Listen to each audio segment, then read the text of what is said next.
Order 38, to inform the House that the questions to be raised tonight at the time of adjournment are as follows. The Honourable Member for Drummond, Official Languages. Indigenous Affairs. Resuming debate, reprise de débat, the Honourable Member for Saskatoon West. Thank you, Madam Speaker. And it's a pleasure to address today and talk about this important issue. Bill C-5 is one step on a long road to recovery for Canadian public service workers and, more generally, the rights of all Canadian workers. The previous government's concerted assault on the rights of Canada's public service workers, on the value of the important services they provided, and by extension on the rights of every hardworking Canadian, has really negatively impacted our ability to attract new talent to the public sector and has seriously deteriorated the services the Canadian government is able to deliver to all Canadians. And the result is costly. It's costly to the economy, to the Canadian way of life, and to the well-being of public servants. Plus, it creates gaping holes in our social fabric, which sadly means particular segments of the Canadian population are left behind or are underserved. Madam Speaker, the previous government's Bill C-4 shows little regard for basic business principles, willful ignorance of the common and elementary knowledge around sickness in workplaces, and zero concern for the well-being of other people. In this day and age, there's no good reason to demand a person to go to work sick.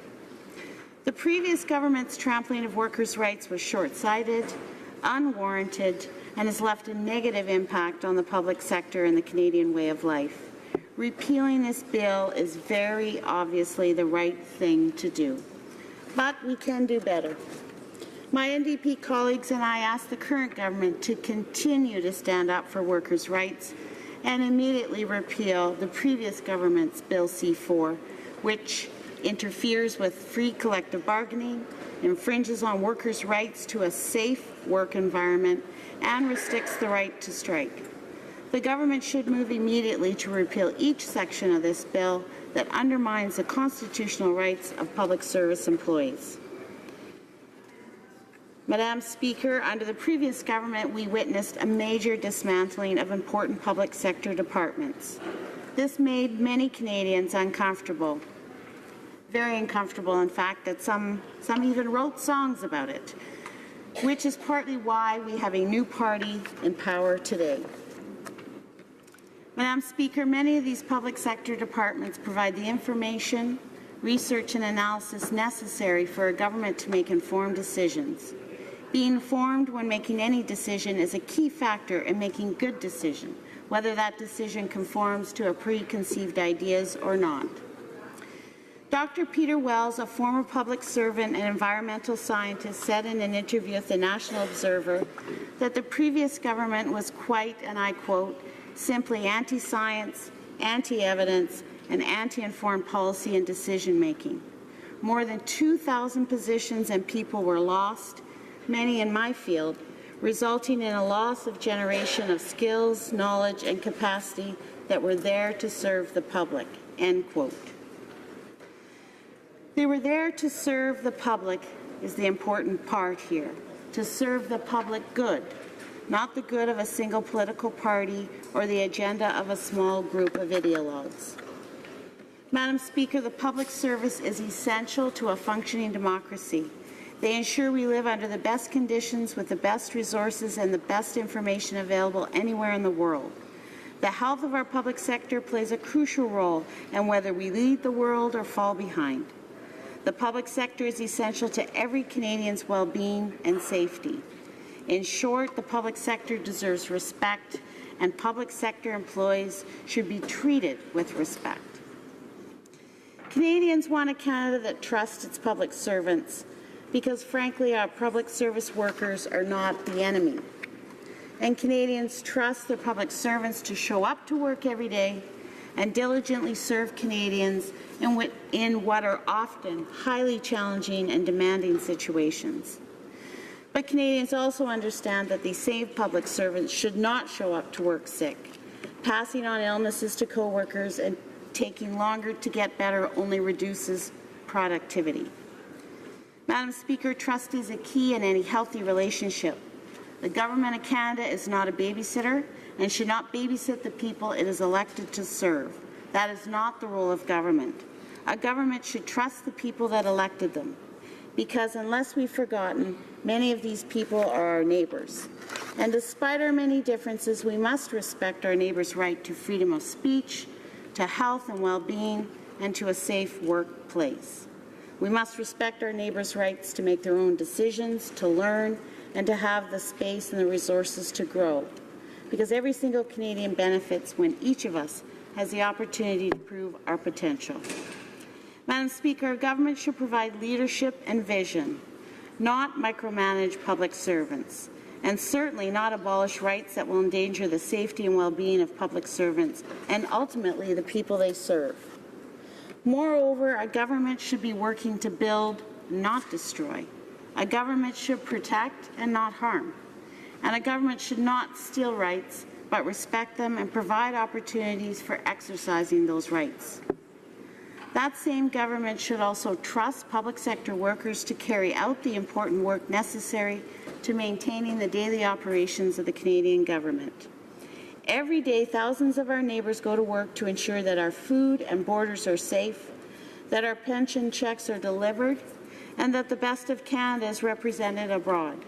All of these workers make us proud, and our government should reflect that. Madam Speaker, with any system, there is potential for abuse of that system by its users. There's always someone who will try to manipulate situations to their own perceived advantage, often at the cost of everyone else. And that can be said of many systems. It can be said of governments, government services, and even representatives of governments themselves. But like using a sledgehammer to crack a nut, the previous Bill C-4 from the previous government declares everyone guilty until proven innocent, and in the process smashes the entire structure to pieces so that little usable remains. Moreover, a Parliamentary Budget Officer report from July 2014, requested by the former member for Ottawa Centre, shows that the previous President of the Treasury Board, in justification for this poorly thought-out bill, misrepresented the level of sick leave taken by civil servants. It clearly shows that the use of sick leave in the federal civil service imposes no significant cost to the government or taxpayers. According to the PBO report, and I quote, "The incremental cost of paid sick leave was not fiscally material and did not represent material costs for departments in the core public administration," end quote. That means most employees who call in sick are not replaced, resulting in no incremental cost to departments. Likewise, and this is important, the PBO also confirmed that public servants' use of sick leave is in line with the public sector. But creating a problem where none exists in order to advance an ideology was the previous government's MO.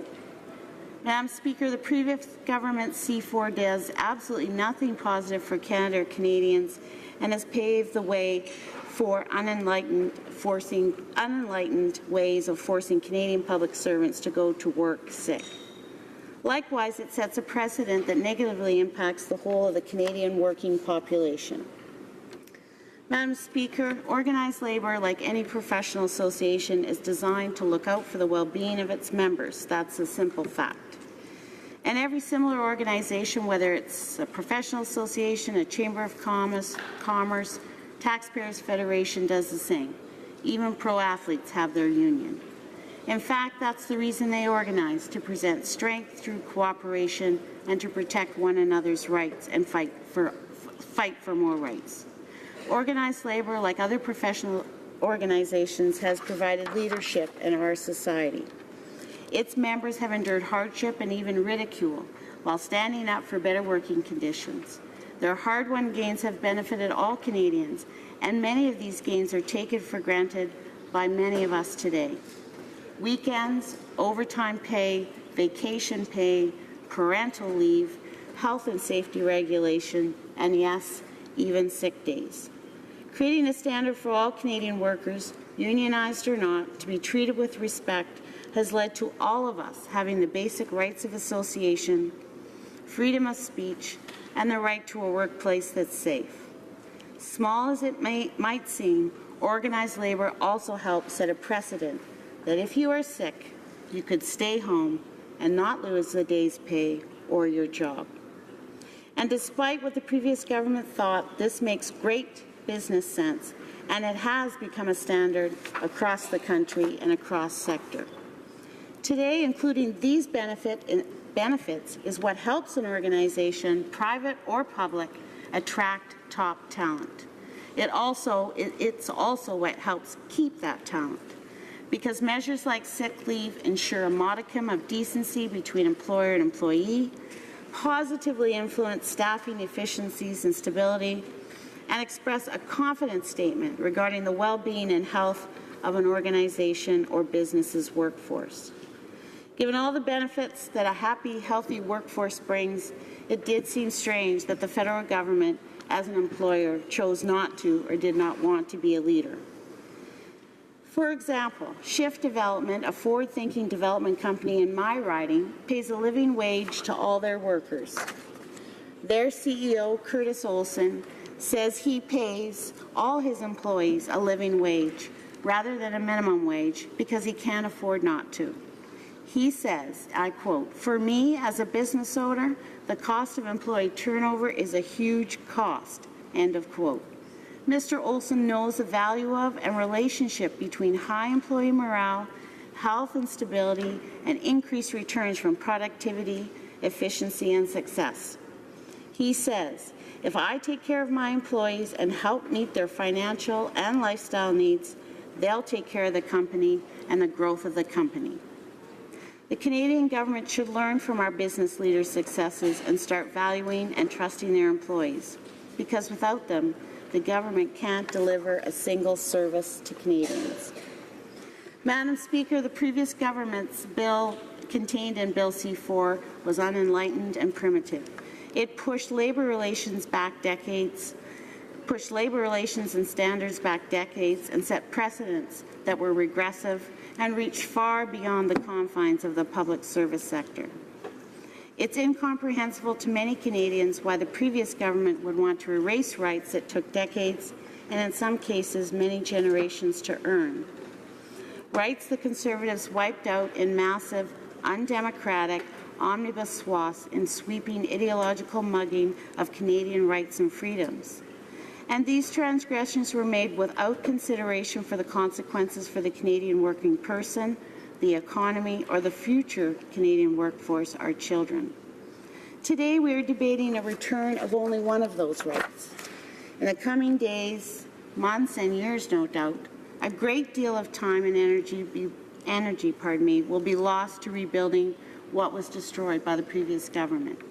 Thanks to them, we must move backwards in order to move forwards, it seems.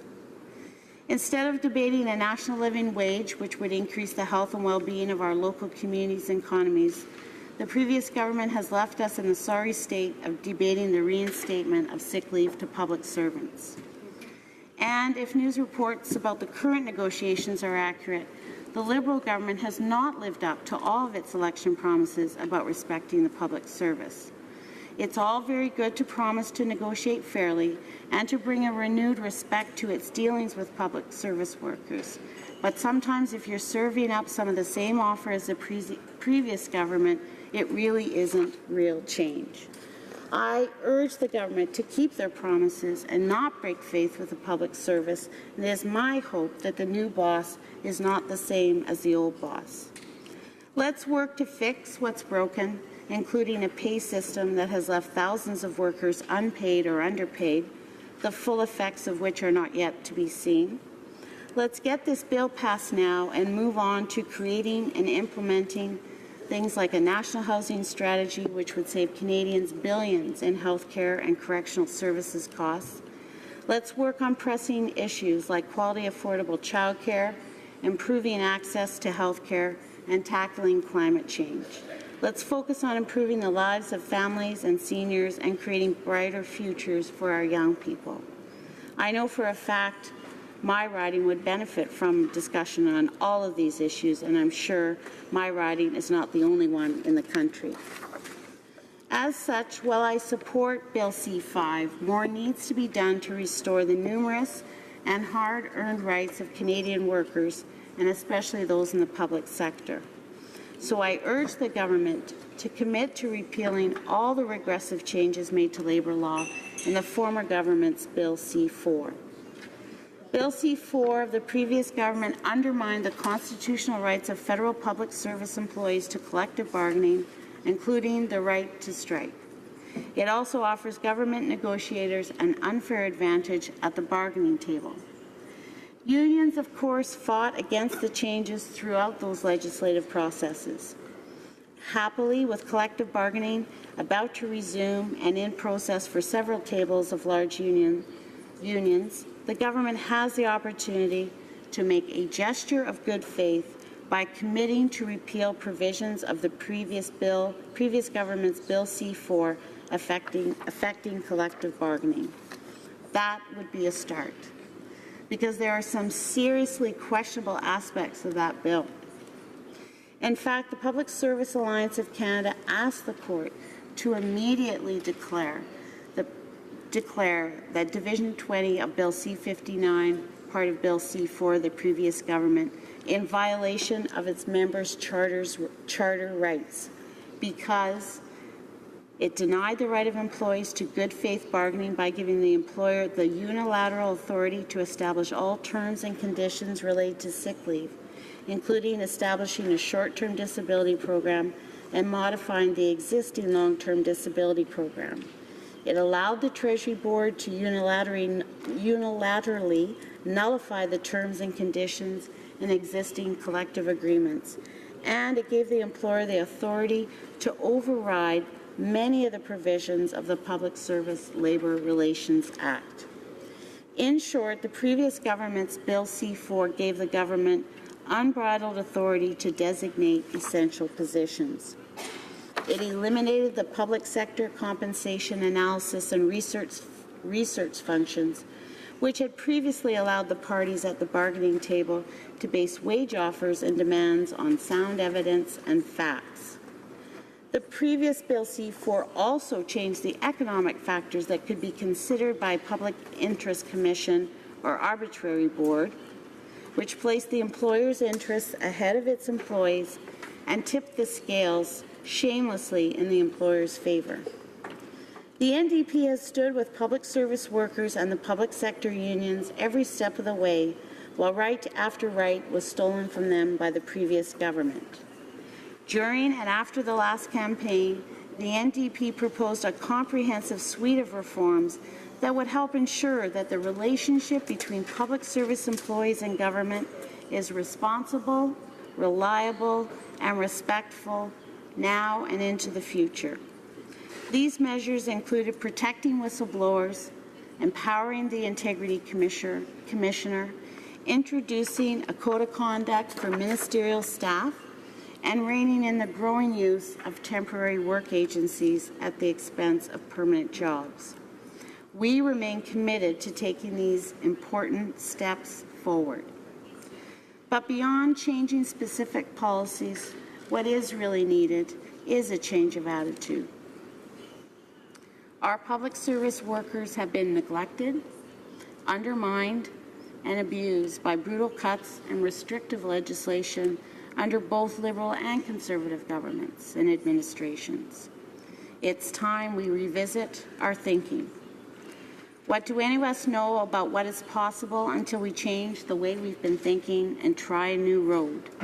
A road that respects the independence of public servants, that respects the important work they do, and shows that respect by honestly and fairly coming to the bargaining table. The current government must commit to restoring capacity in the public service so that essential services for Canadians can be delivered. This Liberal government has said it is a friend of Labour, both during the election and in government, but sometimes their words and actions don't line up. Their exclusion of such important issues as staffing deployment, harassment and discipline from the collective bargaining process for the RCMP staff is one such disappointment.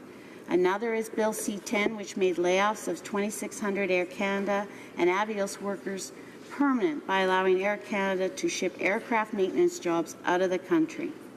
The Air Canada Public Participation Act required Air Carrier to keep heavy maintenance jobs in Montreal, Mississauga, and Winnipeg. In a unanimous ruling, the Quebec Court of Appeal recognized these obligations, but instead of respecting the court's ruling, this government decided to side with Air Canada at the expense of workers. I hope the government will stop saying one thing and doing another. I do believe it's time we made good on many election promises. Madam Speaker, I urge the government to make a commitment to repeal the previous government's Bill C-10.